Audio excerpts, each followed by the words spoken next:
So, hey Felix, thank you so much for being here. I have a question for you. You recently said you stopped working on Fastlane after 5 years.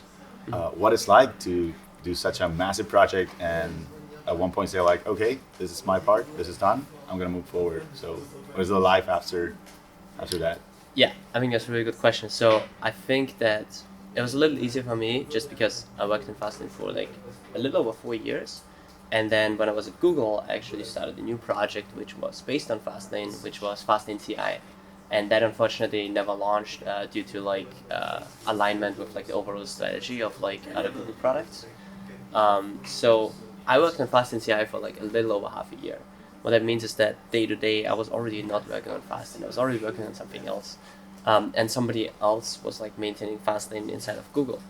So what that means is that while I was working on it, I saw that Fastlane was doing fine without me, and also I didn't have it day to day.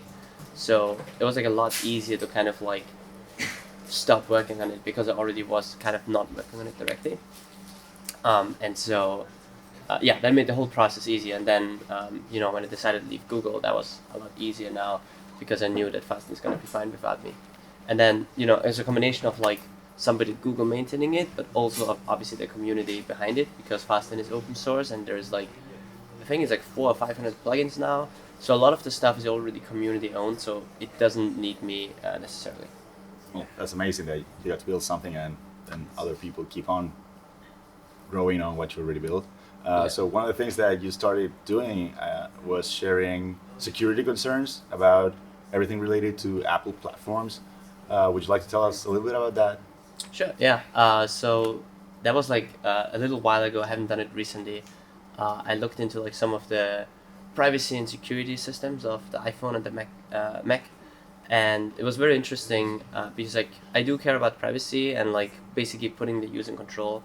Because for example, I'm running a website, where is Felix today, which just shows like my city and like other personal stuff. So people are always like, oh, like why do you have this website? Aren't you worried? I'm like, well, this data I actually explicitly put up there. Like I consciously make the decision I'm gonna share it. While stuff like if a company kind of like abuses data, that's very different than somebody making the conscious decision to share it. So I do believe that you as a user should be in control of like your most personal data.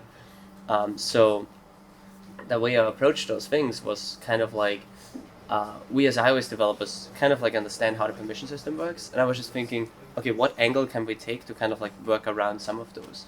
So one example was accessing the location of photos. So as an iOS developer, it's pretty obvious that when you have access to the photo, you also have access to the metadata, including like the latitude, longitude coordinates.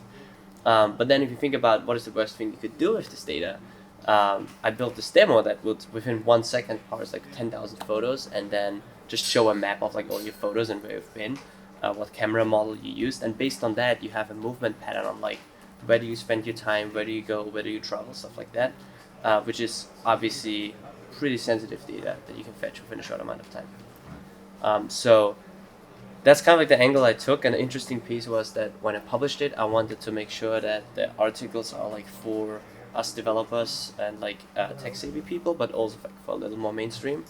And it actually did go mainstream. Like those, when I announced those things, like these were all my most viral tweets ever because it got into like actual like newspapers and stuff, and they all referenced the original source. Like that actually worked surprisingly well.